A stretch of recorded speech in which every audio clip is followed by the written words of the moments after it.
केसरी और अंजना एक दूसरे को जीवन साथी के रूप में पाकर तृप्त हो गए थे, किंतु बहुत काल बीत जाने के बाद भी जब उनके आंगन में शिशु की किलकारियां नहीं गूंजी, तो भीतर ही भीतर केसरी को यह संताप खाने लगा। संतान सुख से हीन अंजना उसका दुख समझती थी, पर वो स्वयं भी दुखी थी।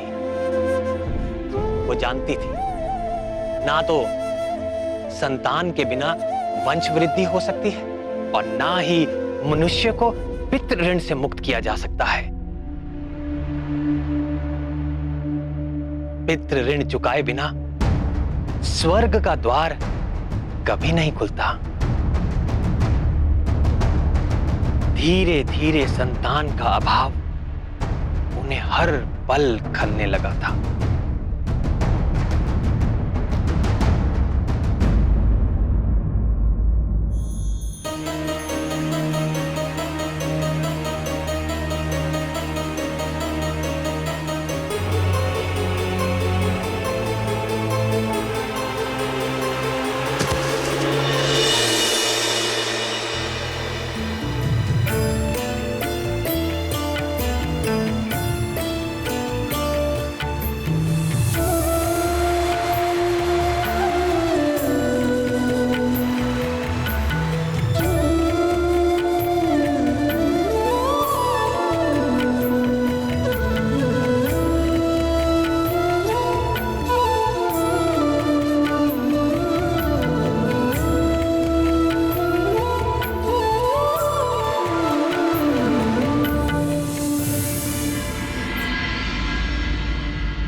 किंतु हे घनश्याम, अंजना को तो देवगुरु से पुत्रवती होने का आशीर्वाद मिला था।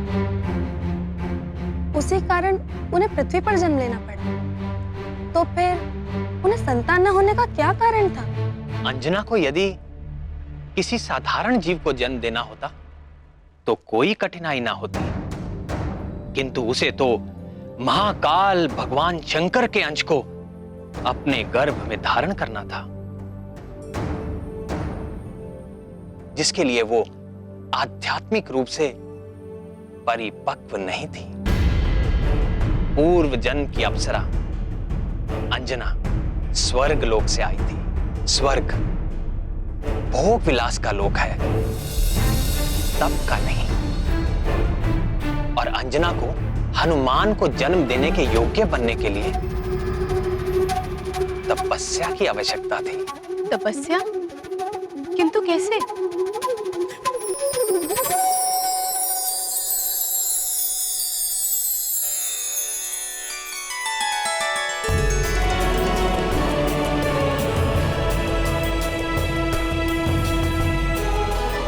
किंतु कैसे? यही बात तो केसरी और अंजना भी जानना चाहते थे कि वो संतान पाने के लिए क्या करें, कैसे करें। संतान की अभिलाषा से अनेक लौकिक उपाय किए, किंतु कोई लाभ ना हुआ। तब उन्होंने अपनी समस्या के अलौकिक समाधान को जानने के लिए ऋषि मतंग की शरण ली।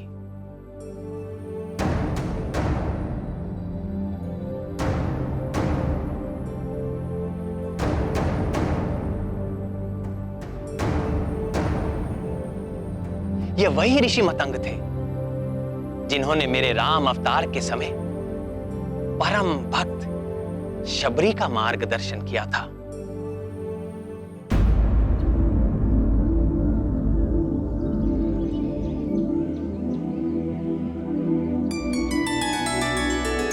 संतान प्राप्ति अस्तु।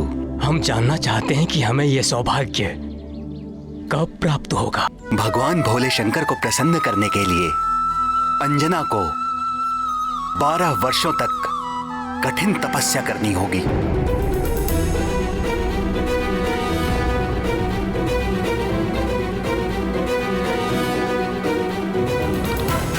यहां से दक्षिण में त्रिलिंग देश में वेंकटाचल नामक पर्वत है, जिसे वाराह क्षेत्र भी कहते हैं। भगवान श्री विष्णु के तीसरे अवतार श्री आदि वाराह ने पृथ्वी का उद्धार करने के पश्चात उसी स्थान को अपना सतत निवास स्थान चुन लिया था।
कल्याण वस्तु।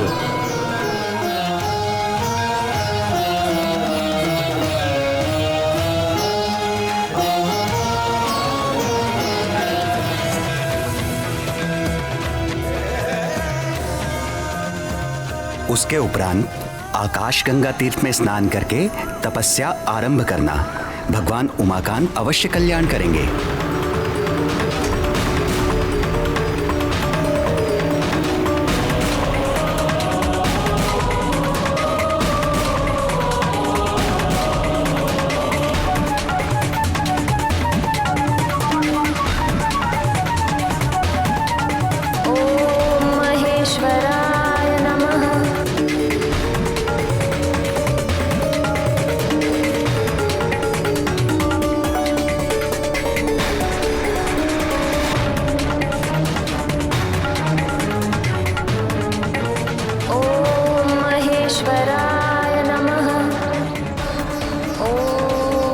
पशुपते नमः। ॐ सर्वाय नमः। ॐ विश्वरूपे नमः। ॐ कपिदेवाय नमः।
पशुपते नमः। ॐ नमः शिवाय।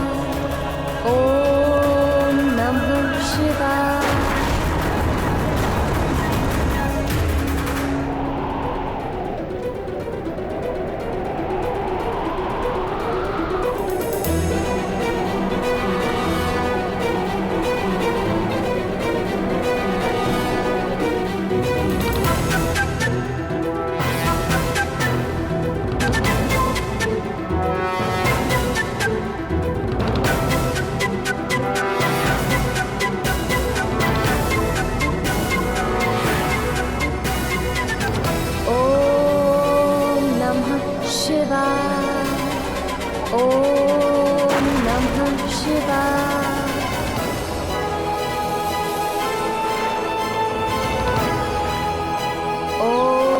पशुपते नमः। इसी प्रकार कठोर तप करते हुए 12 वर्ष व्यतीत हो गए।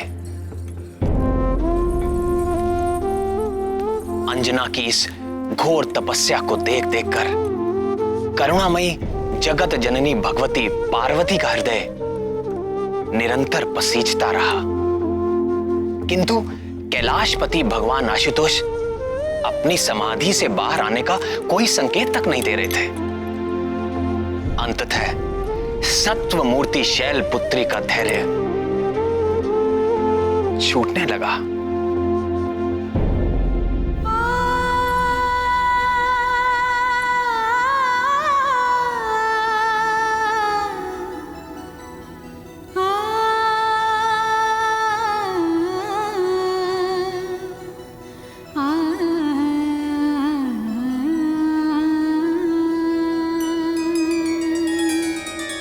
हे शशि शेखर, आंखें खोलिए।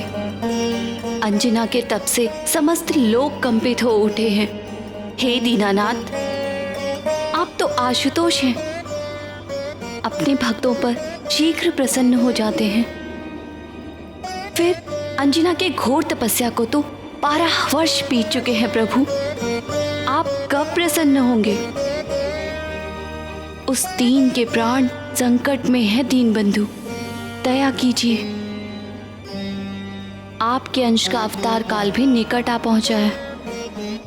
आंखें खोलिए स्वामी और उसे उसकी तपस्या का फल दीजिए। आंखें खोलिए स्वामी और उसे उसकी तपस्या का फल दीजिए।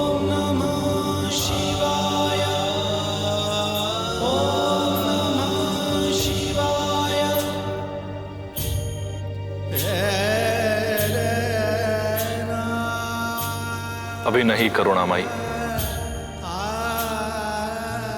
अभी एक परीक्षा शेष है।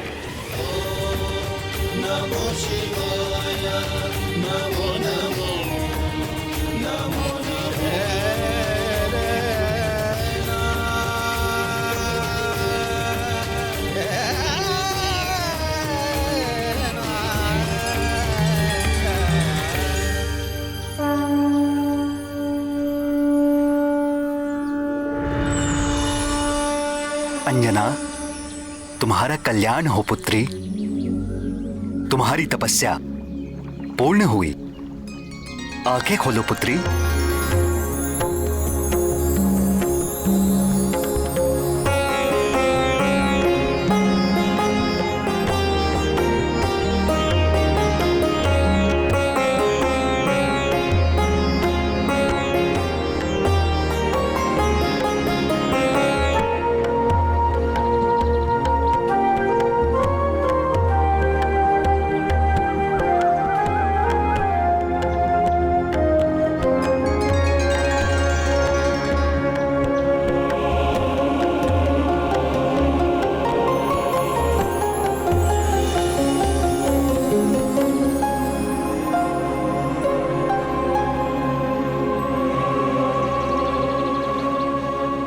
पुत्री, आगामी श्रावण कृष्ण पक्ष की त्रयोदशी को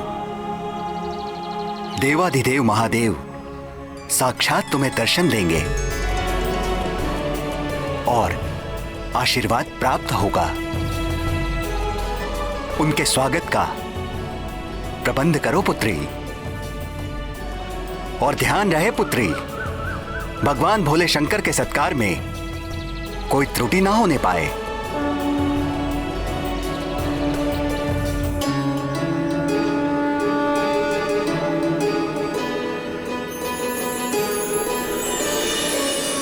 जब ब्रह्मा जी की 100 दिव्य वर्षों की आयु पूर्ण हो जाती है तो मैं प्रलयकालीन संवर्तक सूर्य बनकर अपनी प्रचंड किरणों से समुद्र, पृथ्वी और प्राणियों के शरीर से सारा जल सोख लेता हूं। जब समस्त ब्रह्मांड दहकने लगता है तो मैं ही प्रलयकालीन मेघ के रूप में सहस्रों वर्षों तक मोटी मोटी धाराओं से इस समस्त ब्रह्मांड को जलमग्न कर देता हूं। तब पृथ्वी जल में विलीन हो जाती है, जल तेज में, तेज वायु में, वायु आकाश में और आकाश अहंकार में लीन हो जाता है, अहंकार महतत्व में और महतत्व मूल प्रकृति में लीन हो जाता है। उस अवस्था में जब समस्त जीवों और देवताओं के साथ वेद और ब्रह्मा भी मुझ में समा चुके होते हैं, तो इस सृष्टि का उस प्राकृत प्रलय में लोप हो जाता है। फिर नवीन सृष्टि का समय आने पर मैं समस्त सृष्टि के तत्वों व उनकी एकता के द्वारा एक विराट शरीर की रचना करता हूं। उसी विराट शरीर की नाभि से नवीन ब्रह्मा प्रकट होते हैं।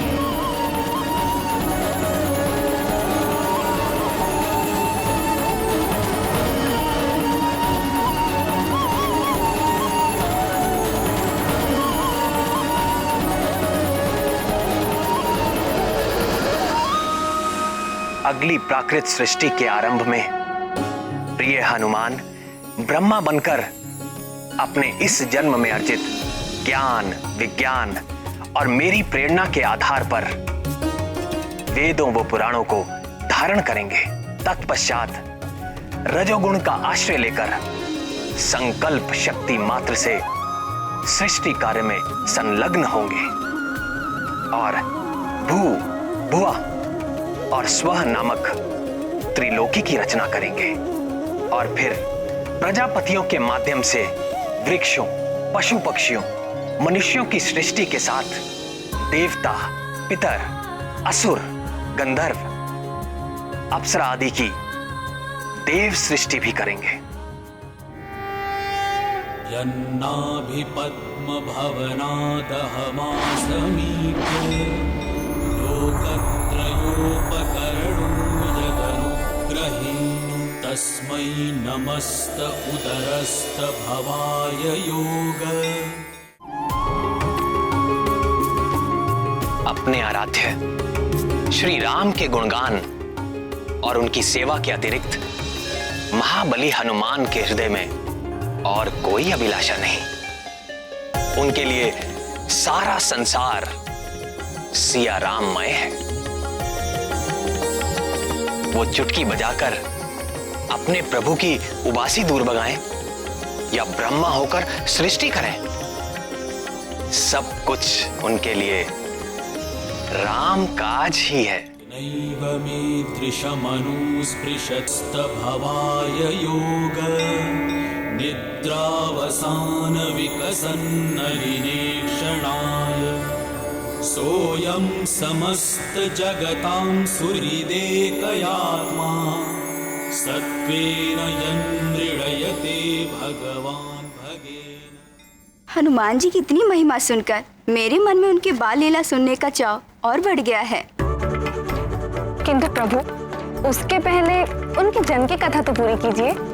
भगवान भोलेनाथ ने कब और कैसे अंजना को आशीर्वाद देके उसकी मनोकामना पूर्ण की, थोड़ा विस्तार में बताइए ना प्रभु। हाँ श्याम सुंदर, महादेव ने माता पार्वती से कहा था कि वो एक और परीक्षा लेना चाहते हैं। फिर क्या हुआ?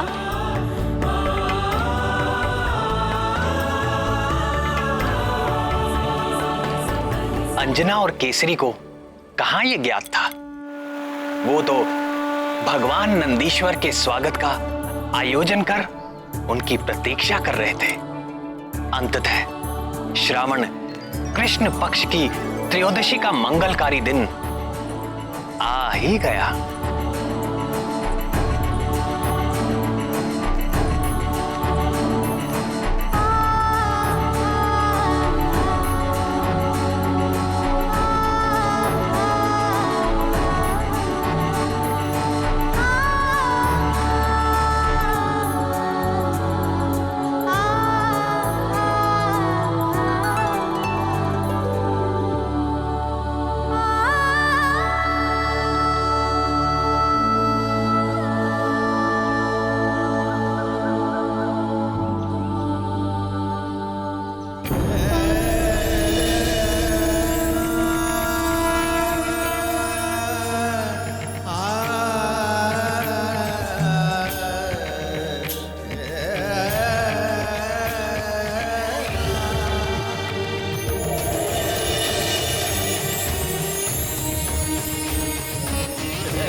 प्रातः से संध्या हो गई, किंतु भोलेनाथ अभी तक नहीं आए।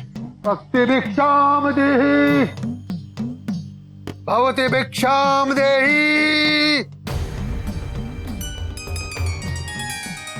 भवति भिक्षाम देहि।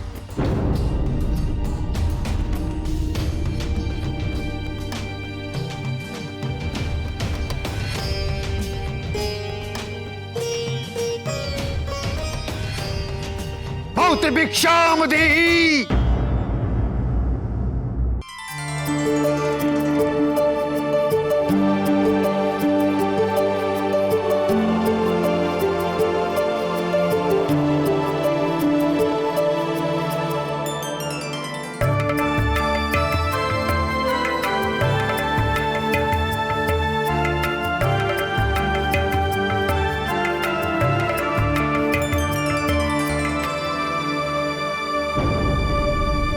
क्या इस बूढ़े के साथ उपहास कर रही हो?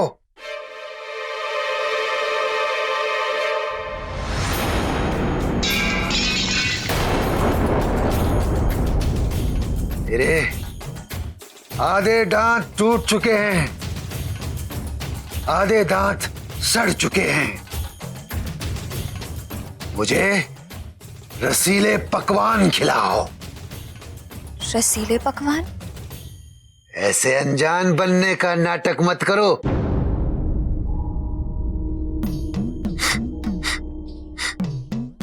तुम्हारी रसोई में 56 भोग पकाए गए हैं और मैं बड़ी दूर से तुम्हारी उस सुगंध के पीछे यहां तक चला आया हूं। मैं वो भोग लगाए बगैर तुम्हारे द्वार से नहीं जाने वाला हूं।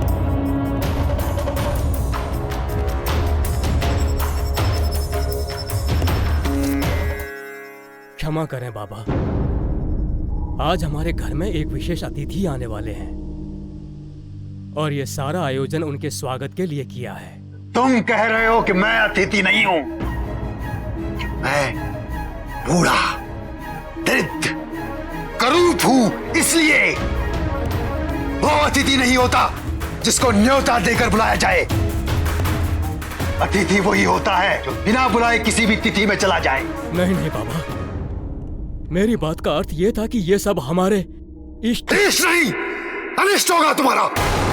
मेरे समान बूढ़े दरिद्र भूखे को भोजन न करा के कोई भी इष्ट प्रसन्न नहीं होने वाला। बोलो, कराते हो 56 भोग? तो मैं चला।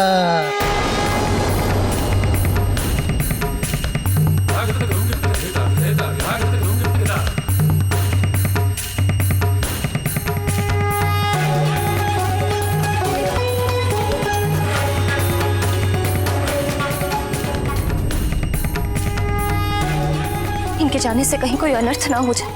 और फिर बाबा ठीक ही तो कह रहे हैं, है तो ये अतिथि और अतिथि देवो भव।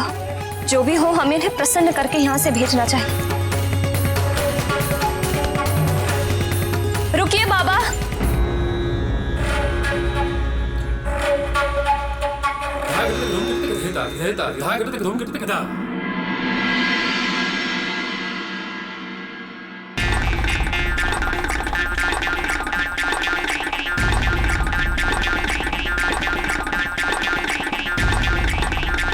बाबा पहले हाथ तो धो लीजिए। हाथ क्या धोना? मैं तो कभी मुंह भी नहीं धोता। लाओ भोजन लाओ।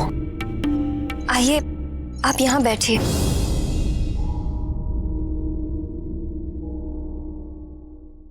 नहीं, मैं तो यहाँ बैठ जाऊंगा। किंतु बाबा, यह आसन तो हमारे इष्ट भगवान शंकर जी के लिए है। मैं कुछ नहीं जानता, मैं तो यहीं बैठूंगा।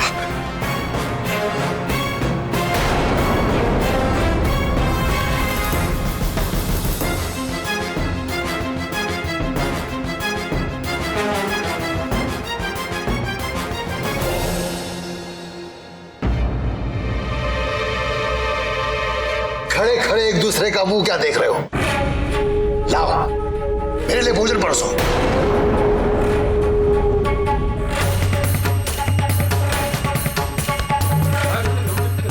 अच्छा, तुम लोग मुझे यहां बैठा देखकर कूद रहे हो। मुझे तुम लोगों का ये भाव तनिक भी बा नहीं रहा है। यदि ऐसे ही रो रो के मुझे भोजन कराओगे तो मैं सच कहता हूं, मैं एक दाना भी नहीं खाऊंगा। मैं ऐसे ही चला जाऊंगा। नहीं नहीं बाबा, ऐसा अनर्थ ना कीजिए। आप बैठिए, मैं आपके लिए भोजन परोसती हूँ।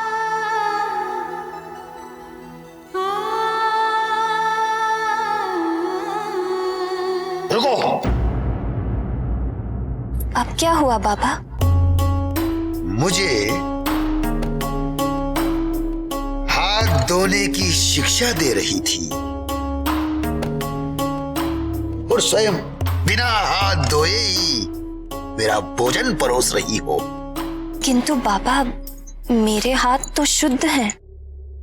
और फिर आपने ही तो कहा। तेरा मेरा क्या मेल है? मैं तो भिखारी हूं, तू तो गृहस्थन है। तुझे तो शुद्ध अशुद्ध का विचार करना चाहिए। जाओ मेरे हाथ धो कर आओ।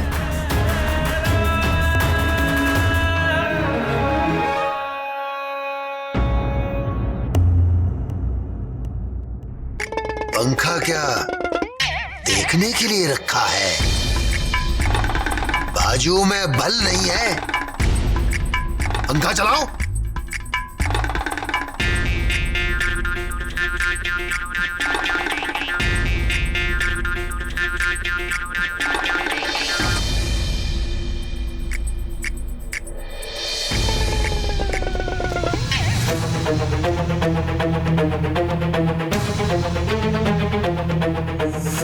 बाबा, भोजन प्रारंभ।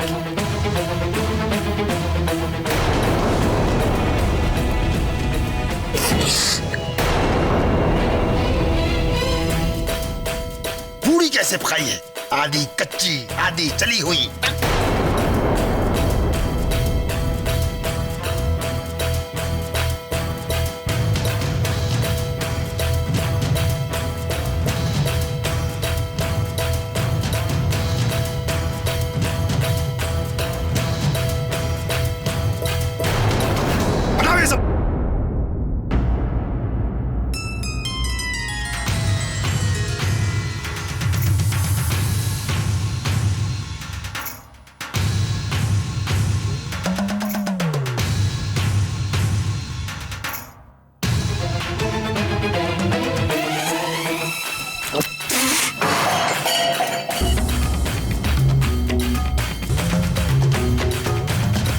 बड़ी आशा से तुम्हारे द्वार पे आया था कि बरसों पश्चात एक अच्छा भोजन करने को मिलेगा।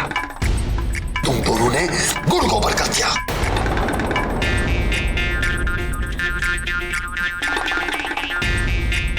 फिर भी अच्छा ही हुआ, मैंने तुम्हारा सत्कार स्वीकार कर लिया। भूखे का पेट भरकर कुछ तो पुण्य मिलेगा तुम्हें, नहीं तो उस अवगढ़ अहोरी जटाजुटी शंकर की सेवा करने से तुम्हें कुछ नहीं मिलने वाला था। भस्म लपेटकर, गले में नागमाला डालकर, भयंकर रूप धारण करके शमशान में बैठने से कोई भगवान नहीं होता।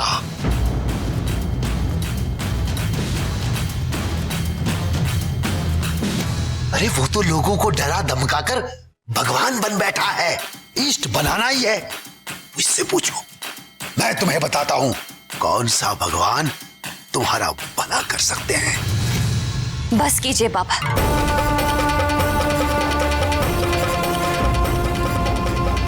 आप हमारे अतिथि हैं, किंतु हमारे परम आराध्य भगवान भोलेनाथ का अपमान करने का आपको कोई अधिकार नहीं।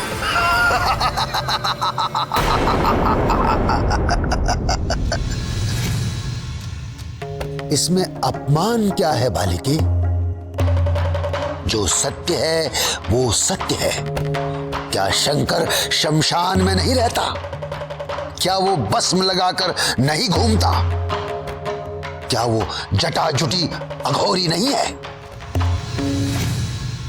हाँ, रहते हैं वो शमशान में, हाँ लगाते हैं भस्म, किंतु जहां अपने भी साथ छोड़ देते हैं उस शमशान में रहकर वो जीवों को शरण देते हैं और भस्म लगाते हैं उन्हें जीवन की व्यर्थता का उपदेश देने के लिए।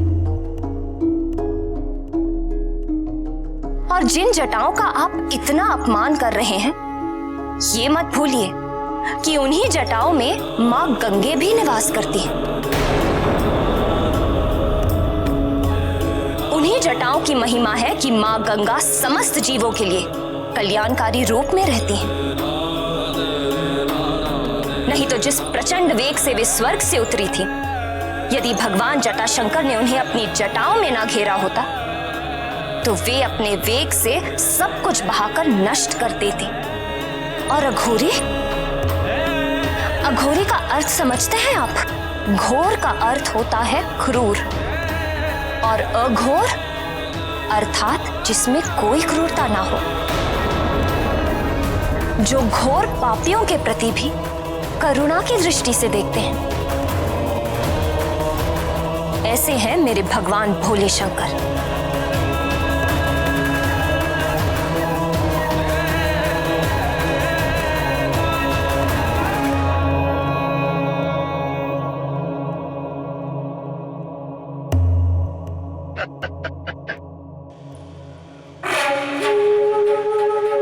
तेरी तो मति मारी गई है। वो भूतनाथ नागधिराज वो विशेला है, विशेला। अभी तो नागू का साथी है। आपको विशैले समझ आते हैं? तो हाँ, मेरे भगवान भुजंग भूषण विशैले हैं, क्योंकि अमृत मंथन के समय जो कालकूट विष निकला था, जिसे देखते ही सब देवता हाहाकार करते भाग खड़े हुए थे, उस भयंकर कालकूट विष को अपने कंठ में धारण करके मेरे भगवान नीलकंठ देवताओं को अमृत देने वाले हैं। अरे वो तो इतने शांत, अहिंसक और परोपकारी हैं कि नाग जैसे विषैले जीव भी उनके पास आकर अपना डसने का स्वभाव भूल जाते हैं। तुम्हारे जैसे अंधभक्त। बस अब यदि आपने मेरे भगवान भोले शंकर के विरुद्ध एक शब्द भी बोला तो क्या करोगी अंजना?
तुम अपनी परीक्षा में सफल हुई पुत्री अंजना। मैं तुम्हारी भक्ति और तपस्या से अति प्रसन्न। तुम्हारी मनोकामना पूर्ण होने का समय आ गया है। शीघ्र ही वायुदेव के द्वारा तुम्हें मेरा प्रसाद प्राप्त होगा।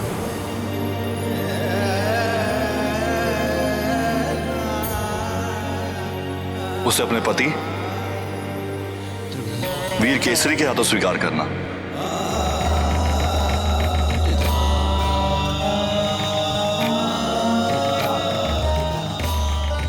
तुम्हारा होने वाला पुत्र समस्त संसार में अपने बल और पराक्रम के कारण विख्यात होगा। परम भक्त होगा और परम ज्ञानी भी। कल्याण हो।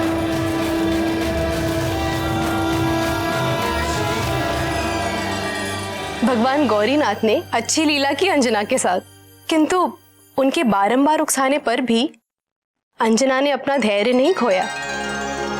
निश्चित ही ये उसकी तपस्या का ही प्रभाव था कि वो भगवान शूलपाणी की परीक्षा में खरी उतरी।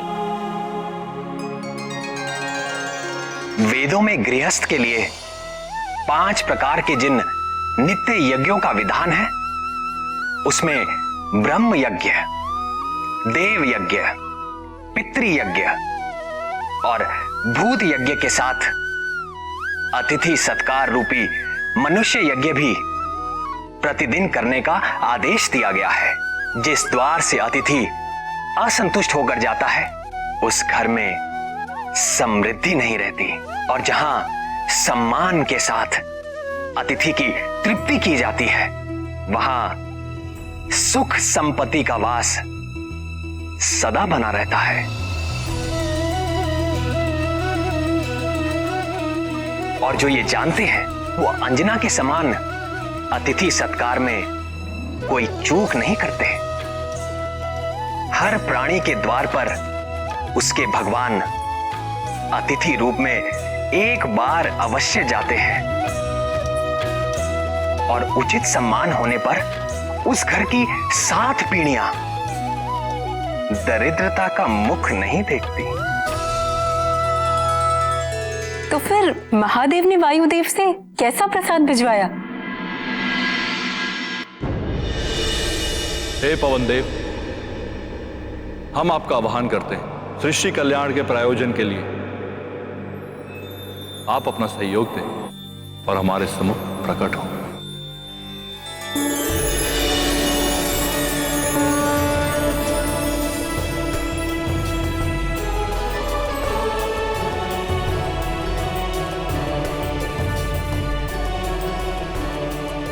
जगत जननी माता पार्वती और जगत गुरु भगवान भूपति की जय हो। मैं कृतार्थ हुआ महादेव। अपने तेज को वहन करने के लिए आपने मेरा चुनाव किया है। ये मेरे लिए बड़े सौभाग्य की बात है। आदेश करिए भगवान रुद्रेश्वर।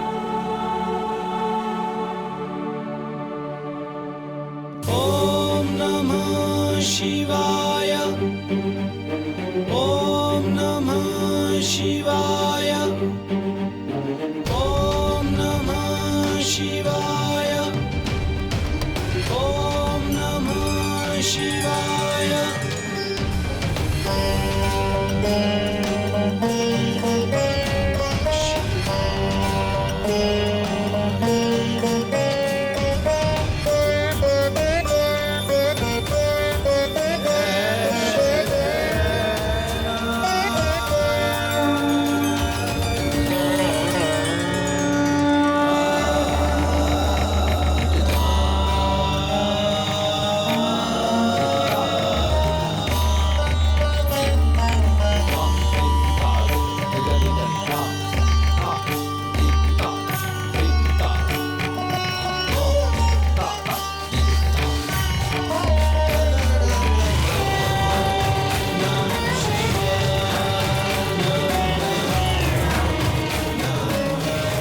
आप जानते हैं कि आगे आपको क्या करना है।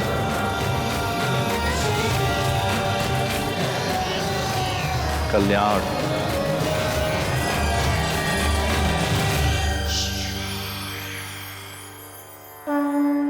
ओम नमः शिवाय ओम नमः शिवाय ओम नमः शिवाय ओम नमः शिवाय। शंकर जी ने दे दिया तेज, पवन सुत अब आने वाले हैं। भक्ति में होकर प्रवीण वो मग्न राम गुण गाने वाले हैं। जगाधारी शिव शंकर शंभो महादेव शिव शंकर शंभो जटाधारी शिव शंकर शंभो महादेव शिव शंकर शंभो। देवों का सब करेंगे काज, नष्ट करेंगे पाप का राज, विष्णु वचन की रखने लाज, ले रहे हैं अवतार आज। अन्यायी दल में भय का हाहाकार मचाने वाले हैं, हाहाकार मचाने वाले हैं। शंकर जी ने दे दिया तेज, पवन सुत अब आने वाले हैं।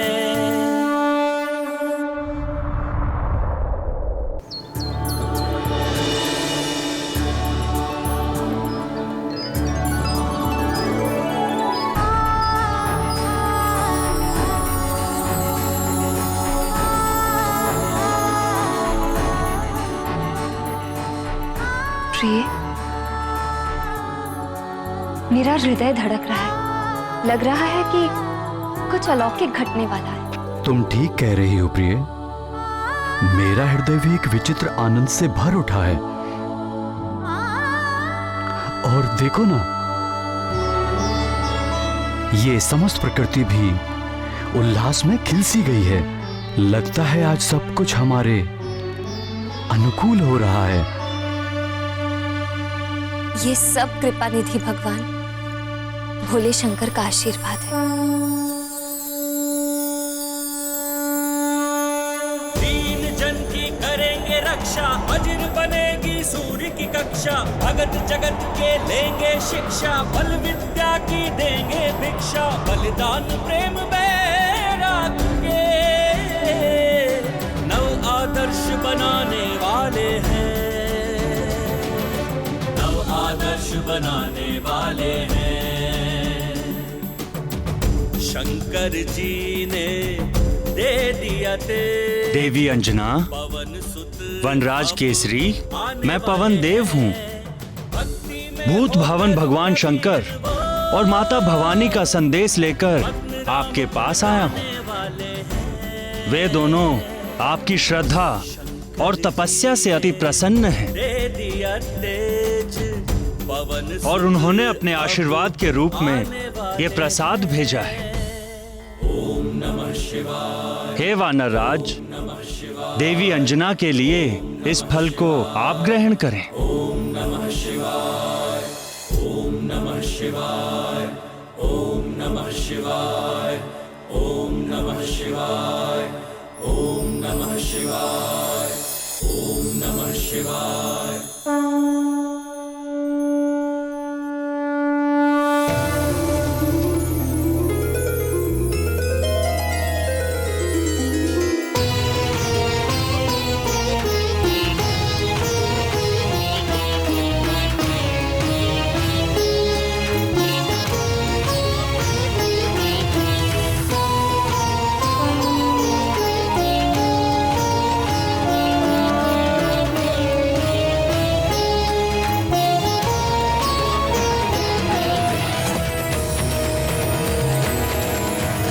आपके पुण्यों का फल मिलने का समय आ गया है। आपको शीघ्र ही संतान लाभ होगा।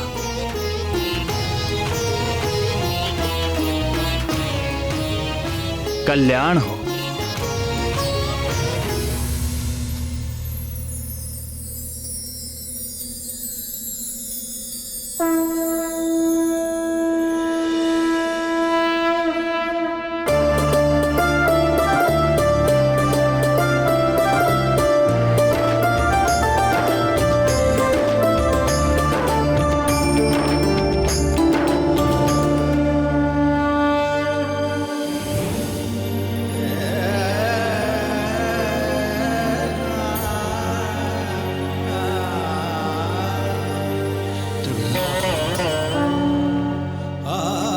शीघ्र ही वायुदेव के द्वारा तुम्हें मेरा प्रसाद प्राप्त होगा।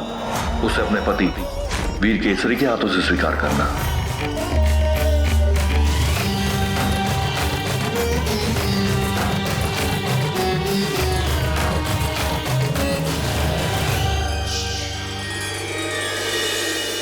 और कुछ समय पश्चात ही उनकी मनोकामना पूरी हुई। अंजना ने गर्भ धारण किया। जैसा कि आप सभी जानते हैं, गर्भकाल में मां के शरीर में अनेक परिवर्तन होते हैं और प्रकार प्रकार के कष्ट व कठिनाइयों का सामना करना पड़ता है। इसीलिए तो सास, ननद, जेठानी आदि परिवार की अन्य महिलाएं मिलकर गर्भवती स्त्री का विशेष ध्यान रखती है। किंतु अंजना का ध्यान रखने के लिए उनके पास कौन था स्वामी? अंजना परम भाग्यशाली थी, क्योंकि उसकी सहायता के लिए तो मेरी बहन, मां की मां जगदम्बा विंध्यवासिनी स्वयं ही तत्पर थी। पुत्र नंदी, देखो मैं एक आवश्यक कार्य से जा रही हूँ। तुम यहीं अपने स्वामी की सेवा में रहना। यदि वे समाधि से बाहर आए तो उनकी आवश्यकता का सारा प्रबंध मैंने कर दिया है। आप निश्चिंत होकर जाइए माता।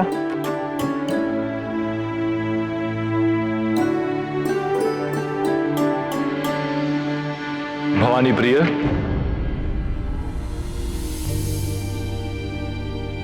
जी दीनानाथ। देखो मेरा कमंडल जल से रिक्त हो गया है। क्या इसे भरने का समय होगा तुम्हारे पास? अच्छा जाने दो, मैं नंदी से कह देता हूं। हाँ। नहीं नहीं, मेरे रहते नंदी से कहने की क्या आवश्यकता है? मैं अभी भरे देती हूँ। अच्छा रहने दो, मुझे तो स्मरण ही नहीं था कि अपनी जटाओं की गंगा से इसे भर लेता हूं। तुम जाओ भवानी। आप जानबूझकर मुझे सता रहे हैं ना भोलेनाथ? मुझे विलंब हो रहा है। अपनी पुत्री अंजना की इतनी चिंता? चिंता तो माँ का स्वभाव है भोलेनाथ, और अंजना की विशेष चिंता का तो विशेष कारण भी है।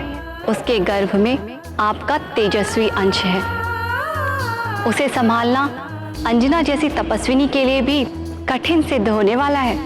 मुझे उसे चेताना होगा और उसकी हर संभव सहायता और सुरक्षा करनी होगी।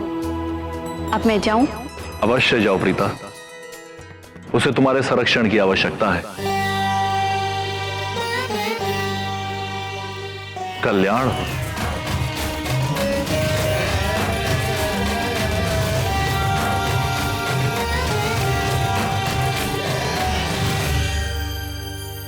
शंकर जी भी आप ही की तरह नटखट हैं, ये मुझे नहीं पता था। शिवाय विष्णु रूपाय शिव रूपाय विष्णवे शिवश्च हृदयं विष्णु विष्णुश्च हृदयं शिव। अर्थात हमारे श्याम सुंदर और कर्पूर गौरम भगवान शंकर में कोई अंतर नहीं। माँ जगदम्बा इतनी चिंता करती है, ये मैं नहीं जानती थी। भय के बिना प्रेम नहीं होता, और जहां प्रेम होता है, भय और चिंता स्वयं चले आते हैं। और जब साधारण माताएं अपनी संतान को इतना प्रेम करती हैं, तो फिर जो सारे संसार के प्राणियों की मां है, उनके प्रेम और करुणा की क्या कोई था हो सकती है? उनका प्रेम अथाह अपार है।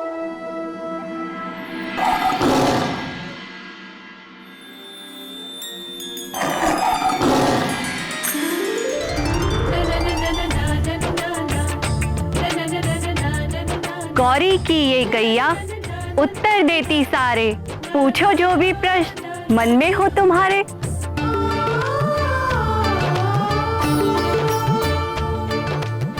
गौरी की गैया? यदि आप आज्ञा दें तो मैं उसे बुलाकर कुछ पूछ लूं।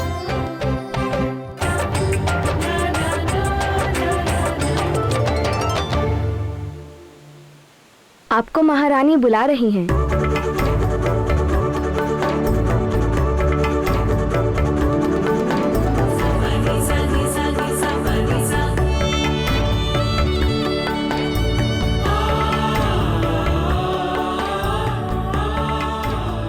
गौरी की ये गैया उत्तर देती सारे, पूछो जो भी प्रश्न मन में हो तुम्हारे।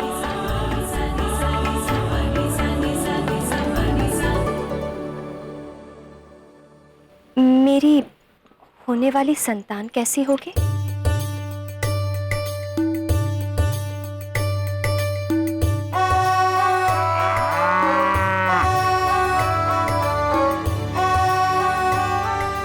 तब किया तूने कठिन, पाया शिव जी का वरदान, मन की चाह हुई पूरी, लाला होगा अब बलवान।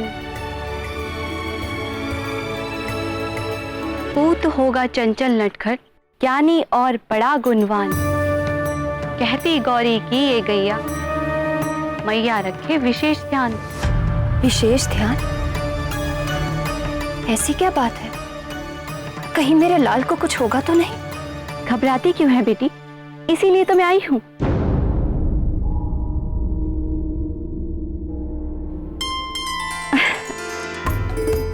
रक्षा करते तेरे लाल की, गंगा को जिन्होंने साधा, तेरा वाली उनकी पुजारन, दूर करेगी हर बाधा। और अब आगे सुन, तेरे और तेरे लाल के स्वास्थ्य के लिए गौरी कुछ कहती है। सुन तो क्या कहती है।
समझ गई ना? मैं सब समझ गई। भूलना जाना गौरी की गैया की ये वाणी।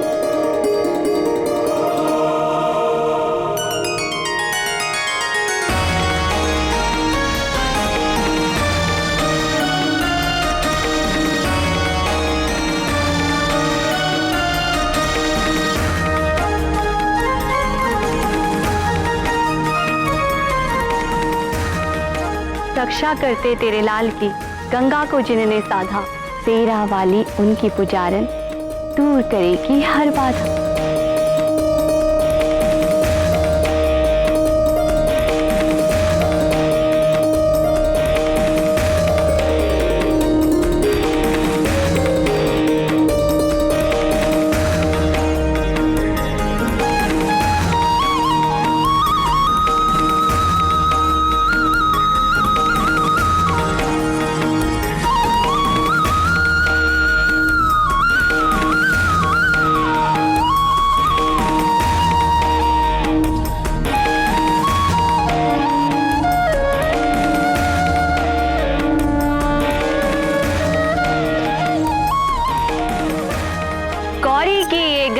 उत्तर देती सारे, पूछो जो भी प्रश्न मन में हो तुम्हारे।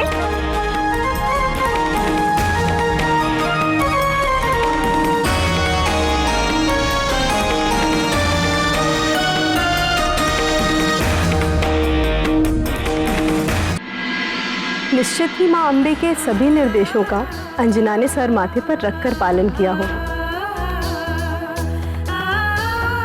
और भगवान शंकर के आशीर्वाद से हनुमान जी का निर्विघ्न जन्म हुआ होगा। ये कैसे हो सकता था? क्यों प्राण वल्लभ?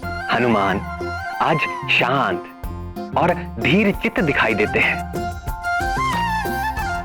तो क्या आपने ये सोच लिया कि उन्होंने इसी प्रशांत मुद्रा में भजन करते हुए जन्म लिया था? तो क्या हनुमान बाल्यकाल में बहुत चंचल थे? बाल्यकाल तो क्या, उन्होंने तो अपनी लीला गर्भकाल से ही आरंभ कर दी थी। गर्भकाल से? गर्भ धारण करते ही अंजना के रूप में अलौकिक परिवर्तन होने लगा। उसका रंग चमक गया, मुखमंडल तेजस्वी हो गया, देह में से सुनहरी आभा निकलने लगी और उसकी भूख वो तो कुछ अधिक बढ़ गई।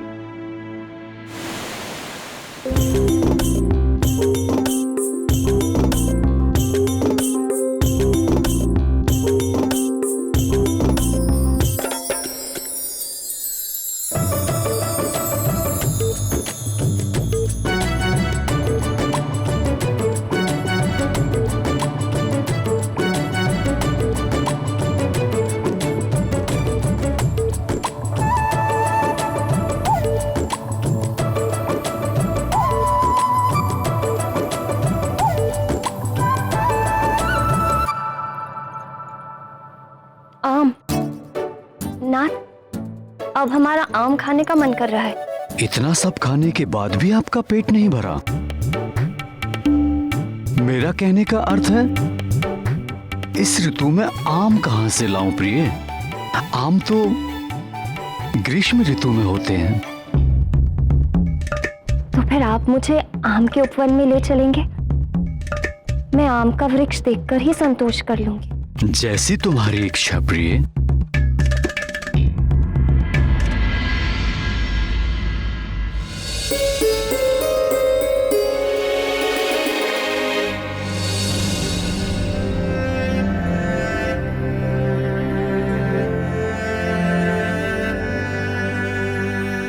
निराश मत हो अंजने, मैं किसी सेवक को पूर्व वन में भेजता हूं, संभवतः वहां कुछ मिल जाए।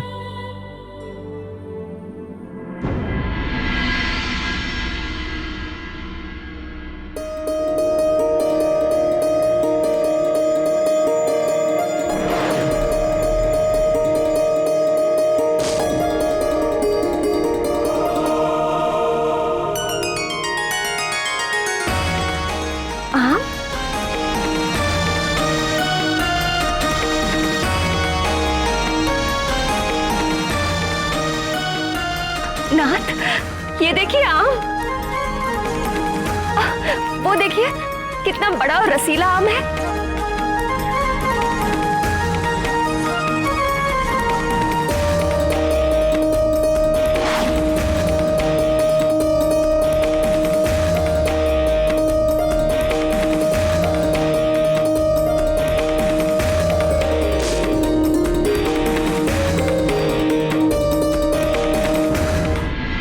ये वाला नहीं, वो उधर देखिए ऊपर डाली पर, आपकी दाहिनी ओर।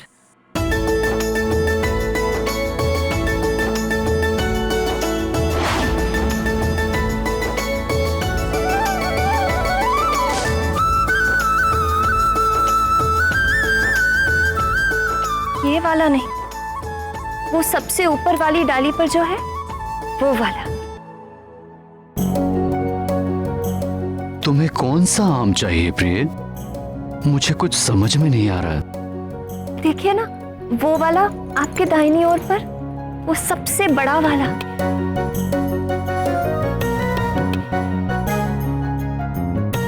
मैं बताती हूँ।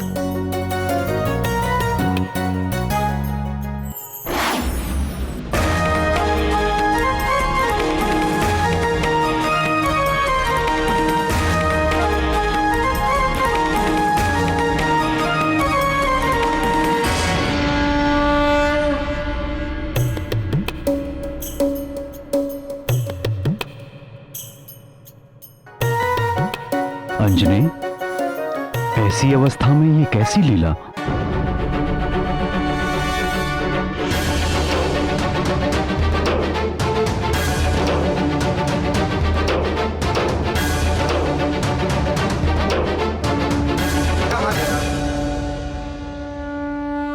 उसके भीतर एक असाधारण शक्ति का विकास होने लगा, जिसे देखकर स्वयं वीर केसरी भी हतप्रभ रह जाते।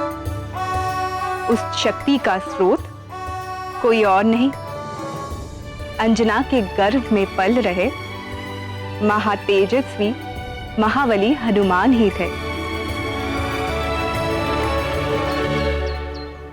कल एक विचित्र अनुभव हुआ रात को। मुझे ऐसा लगा जैसे आपका पुत्र गर्भ में चल फिर रहा है। एक पल के लिए तो मैं घबरा गई थी। 5वें मास में हर गर्भवती माँ को ऐसा एहसास होता है प्रिय। हाँ, और इसका स्मरण होते ही मेरा मन प्रसन्नता से भर गया। अरे देखिए, फिर से चल फिर रहा है आपसे बात करते करते।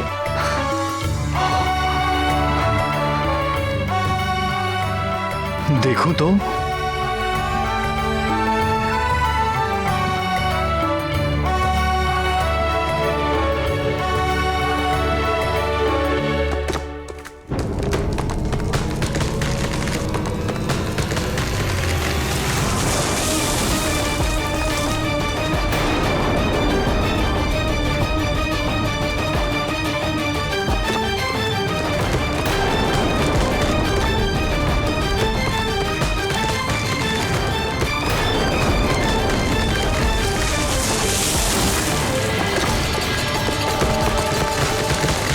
अंजनी,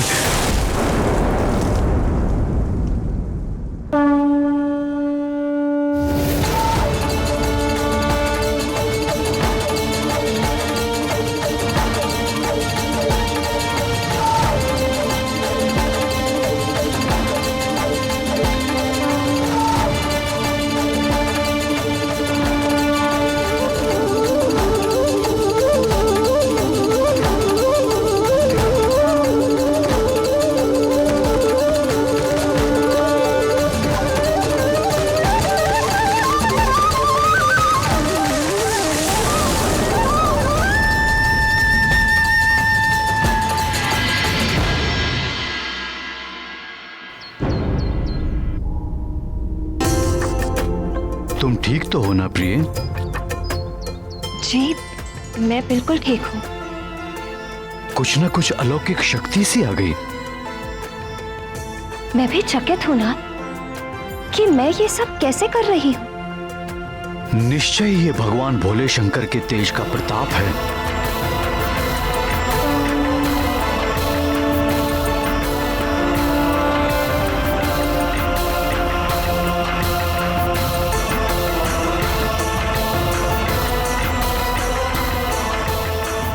जय गौरीश्वर। जय गौरी शंकर।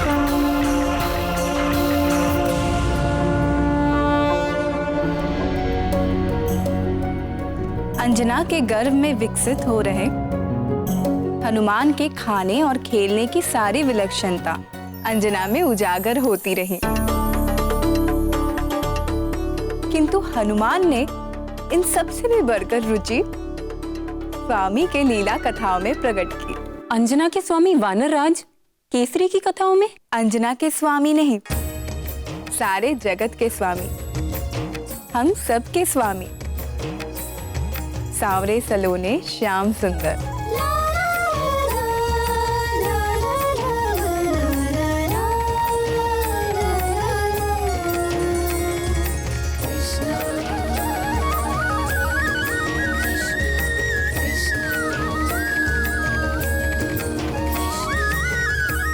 अंजना जानती थी कि गर्भ में भी शिशु सुनने लगता है, इसलिए माता गौरी की बात स्मरण करके वो निरंतर अच्छा ही बोलती और अच्छा ही सुनती।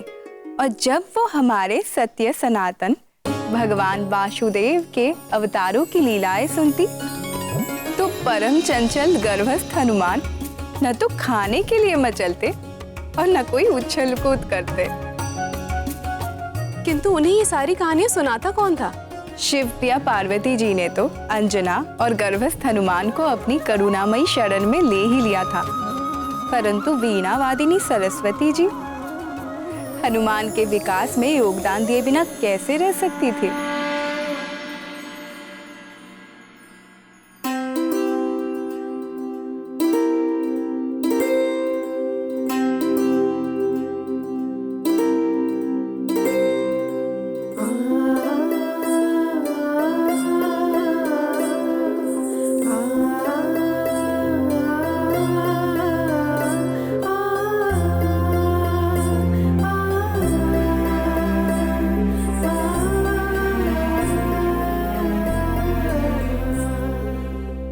देवी अंजना, आज मैं आपको ध्रुव लोक के ध्रुव तारे की कथा सुनाऊंगी।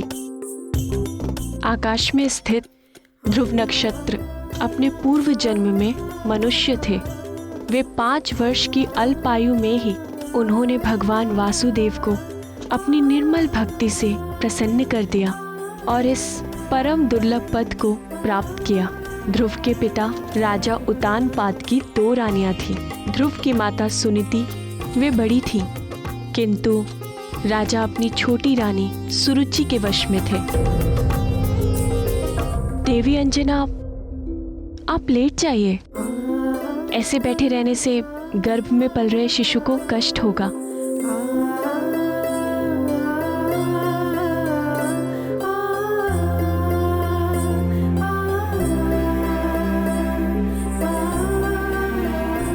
राजा सदैव ध्रुव की सौतेली माँ और उनके पुत्र उत्तम के पास ही रहते।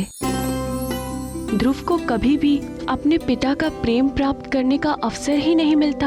एक दिन जब राजा उतानपाद ध्रुव के सौतेले भाई को अपनी गोद में खिला रहे थे, तब ध्रुव का मन भी पिता का प्रेम प्राप्त करने की लालसा जागी। वो अपने पिता की गोद में जा ही रहा था कि उनकी सौतेली माँ ने उनका हाथ खींचकर उन्हें नीचे ढकेल दिया। सौतेली माँ के कटु वचनों से बहुत ही आहत हुआ। ध्रुव की माता सुनीति चाहकर भी अपने पुत्र को पिता का प्रेम दिलाने में समर्थ नहीं थी।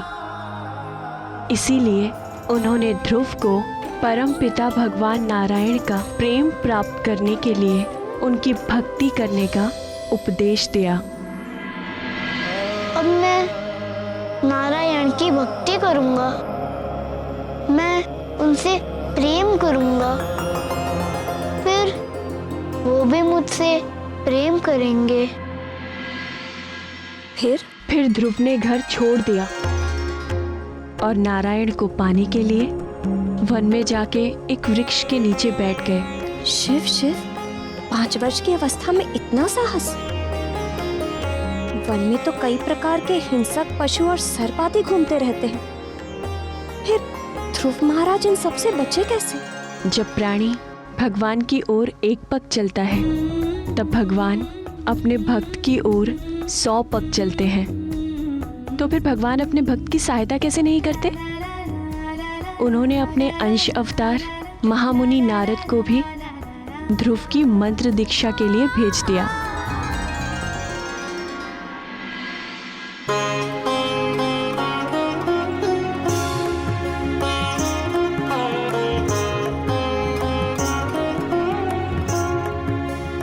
मेरे पीछे बोलो वत्स।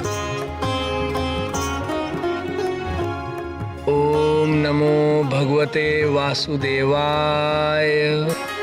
ओम नमो भगवते वासुदेवाय। ओम नमो भगवते वासुदेवाय। ओम नमो भगवते वासुदेवाय।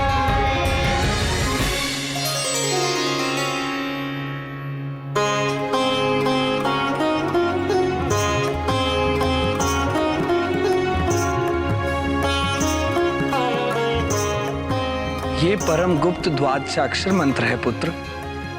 भगवान श्री हरि के सुंदर चतुर्भुज रूप को हृदय में धारण करके इस मंत्र का निरंतर जाप करने से तुम्हारे सभी मनोरथ सिद्ध हो जाएंगे।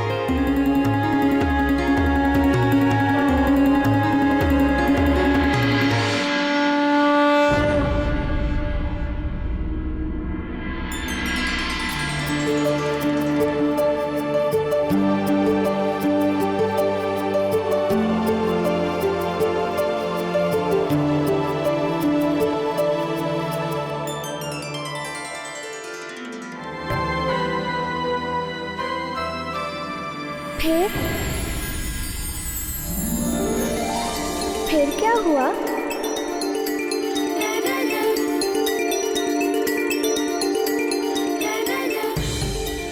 फिर 1 वर्ष की कठिन तपस्या के पश्चात ध्रुव को बैकुंठपति भगवान श्री नारायण ने अपने चतुर्भुज रूप में दर्शन दिए। ओम नमो भगवते वासुदेवाय। पुत्र,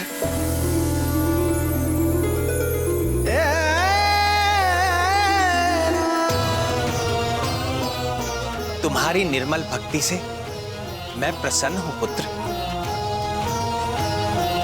जिस अविनाशी लोक को आज तक किसी ने प्राप्त नहीं किया, सारे ग्रह, नक्षत्र और सप्तऋषि भी जिसकी परिक्रमा करते हैं, इस समस्त ब्रह्मांड में सबसे ऊपर का वो लोक जो इन सारे लोकों का नाश होने के पश्चात भी स्थिर रहता है, वो दुर्लभ पद मैं तुम्हें देता हूं।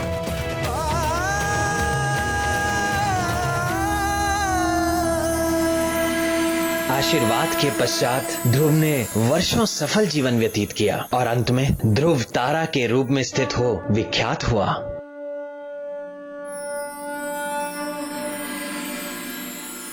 इस प्रकार भक्ति का पहला पाठ शिशु हनुमान ने गर्भ में ही सीख लिया था।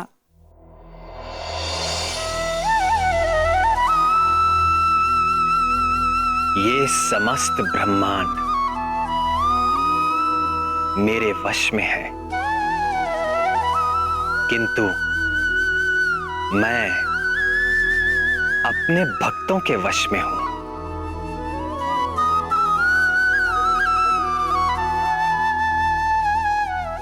मेरे भक्त हर पल, हर घड़ी निरंतर मेरा ध्यान करते हैं और मैं भी हर पल, हर घड़ी अपने भक्तों का ध्यान करता हूं।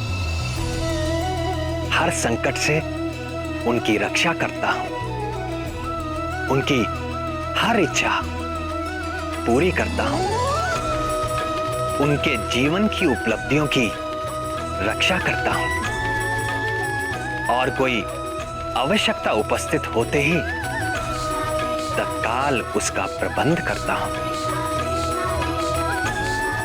हनुमान की शिक्षा दीक्षा में मेरी रुचि देखकर सभी देवता उनकी सेवा में उपस्थित होने लगे, तो सप्तऋषि भला पीछे कैसे रह सकते थे? वो भी आए।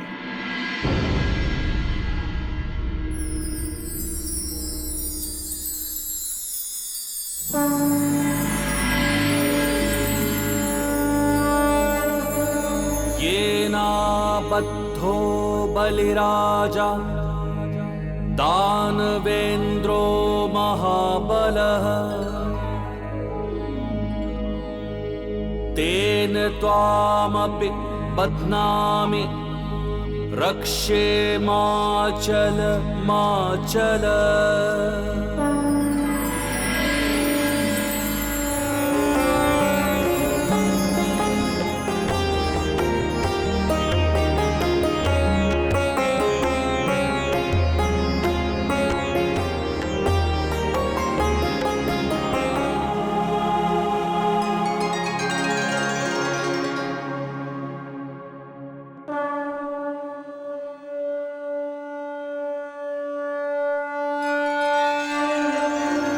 बाल हनुमान के नित नई लीलाओं से आनंदित होते हुए अंजना के गोद भराई का समय आ पहुंचा।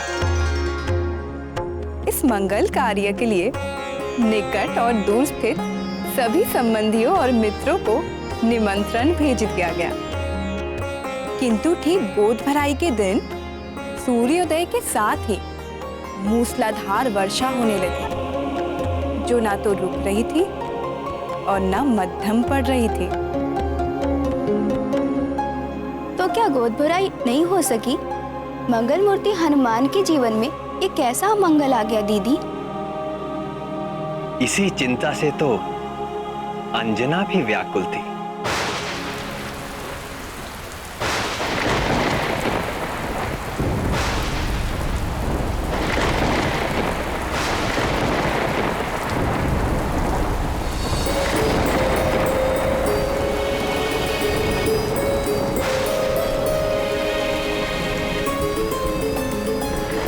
ये वर्षा तो रुकने का नाम ही नहीं ले रही।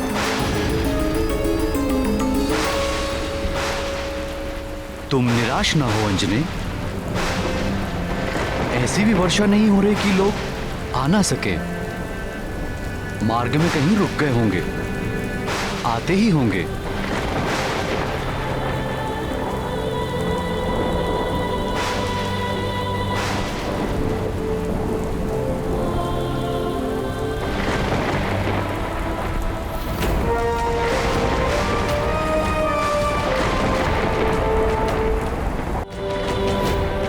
हे सदाशिव, मेरे लाल के प्रथम उत्सव में यह अशिव अमंगल बाधा क्यों? आपने तो कहा था कि वो आपका तेज होगा। आपके अपने अंश स्वरूप के साथ ऐसा अन्याय क्यों?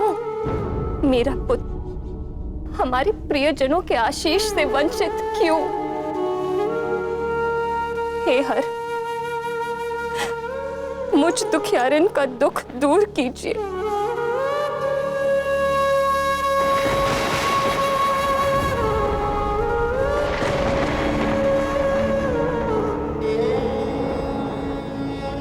हे गौरी, हे कृपा कर,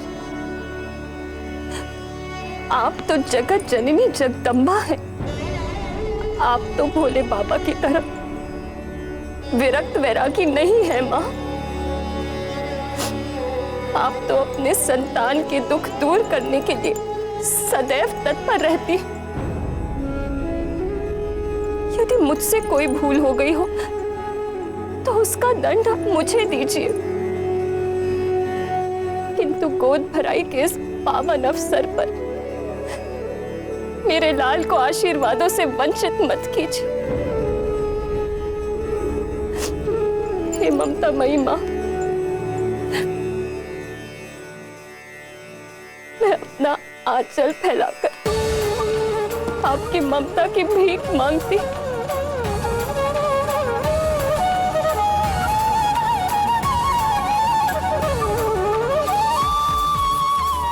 कृपा करो मां, कृपा कर, कृपा कर।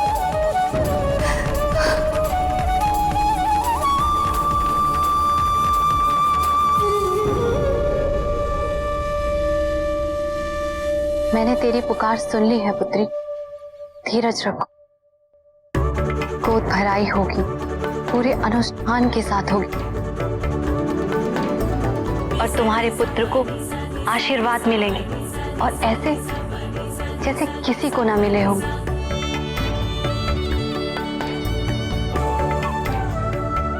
हनुमान पर मेरी और भूत भावन भगवान भोलेनाथ की कृपा तो स्वाभाविक है, पर जब अंजना को जगत जननी शक्ति स्वरूपा पार्वती जी का आशीर्वाद मिल गया तो उसके कार्य में आने वाले सारे विघ्न निष्फल तो होने ही थे।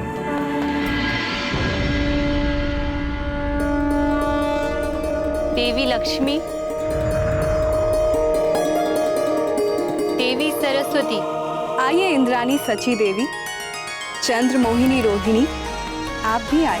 भानुप्रिया संज्ञा, देवी छाया, इस मंगल कार्य में सम्मिलित होने के लिए आप दोनों भी आइए।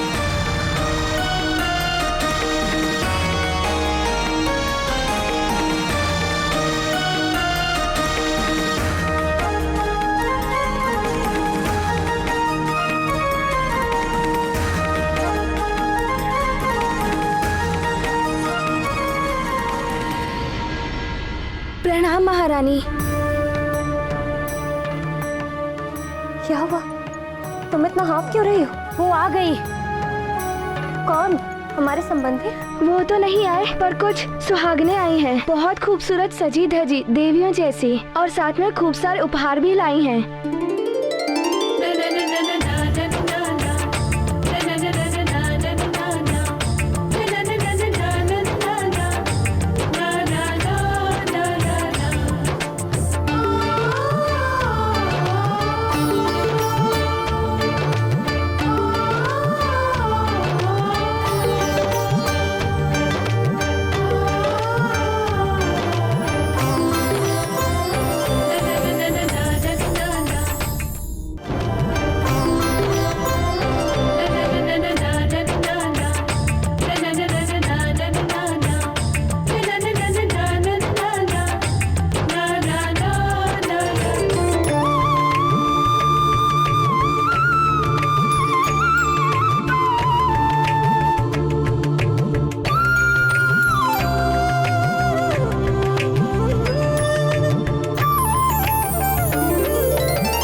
आप सब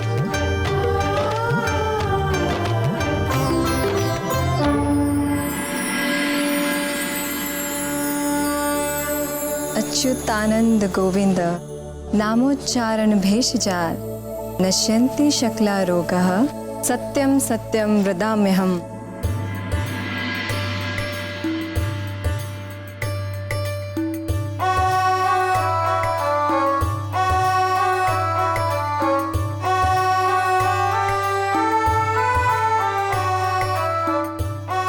तब पुत्र जितेंद्रियो भविष्यति। मेरा लाल सभी इंद्रियों को जीतने वाला होगा।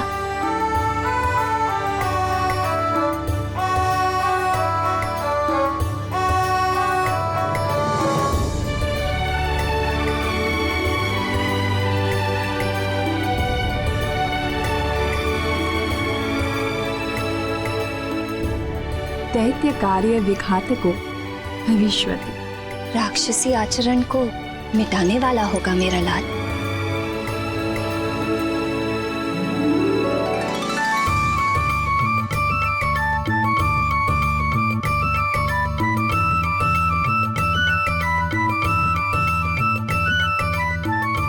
वेद विदांग विशारदो भविष्यति। मेरा पुत्र वेदों का विद्वान होगा।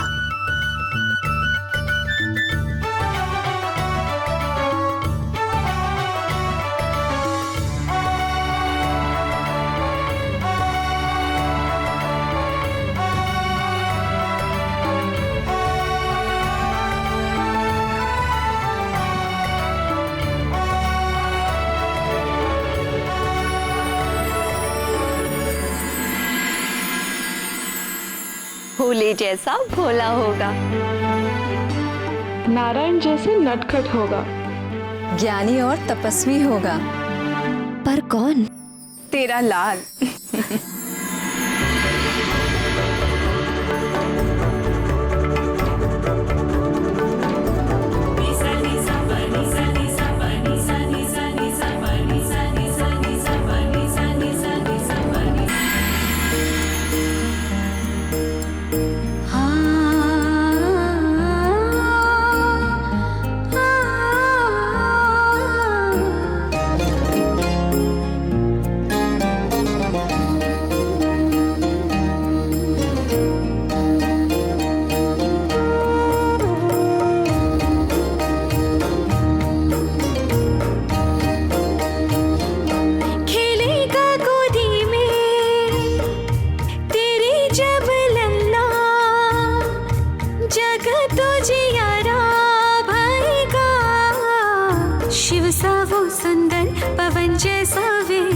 जग केसरी नंदन कहेगा, जग केसरी नंदन कहेगा, जग केसरी नंदन कहेगा, जग केसरी नंदन कहेगा।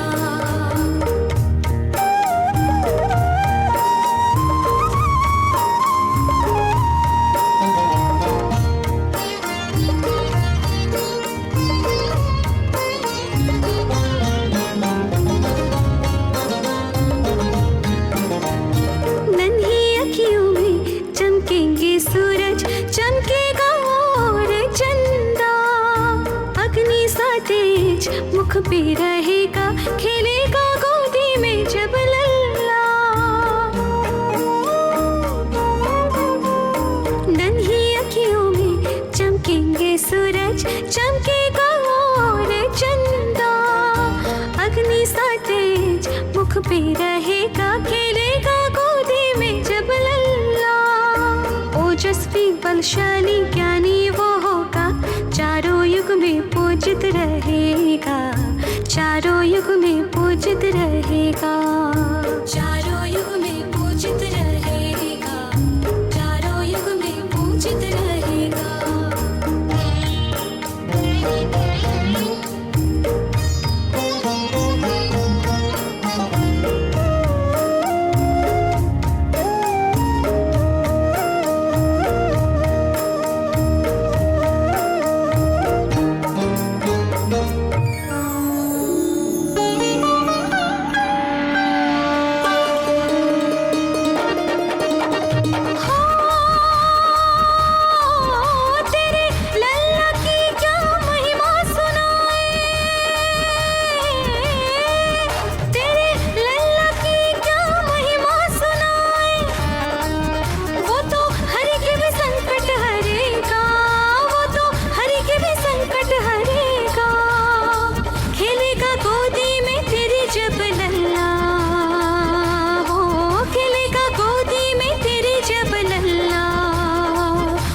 तो जगो जियारा भएगा, वो तो जगो जियारा भएगा, जगो जियारा भएगा, वो तो जगो जियारा भएगा।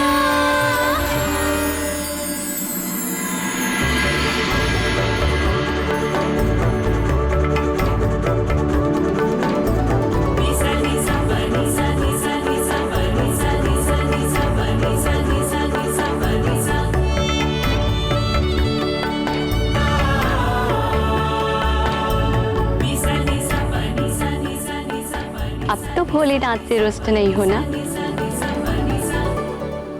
चलो उमा, मेघ फिर से घिर आए हैं।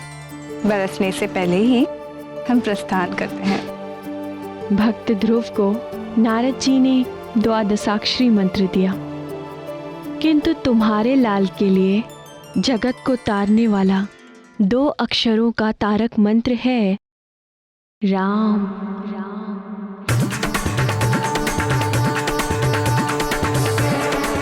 राम राम।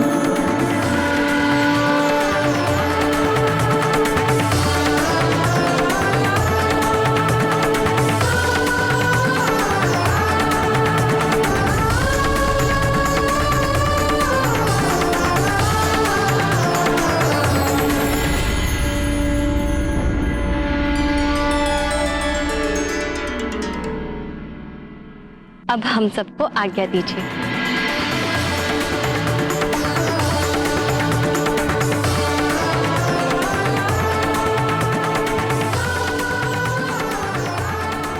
हे नटवर नागर, हमारी उत्सुकता और ना बढ़ाइए, आगे की कथा सुनाइए ना। हाँ श्याम सुंदर, बताइए ना आगे क्या हुआ।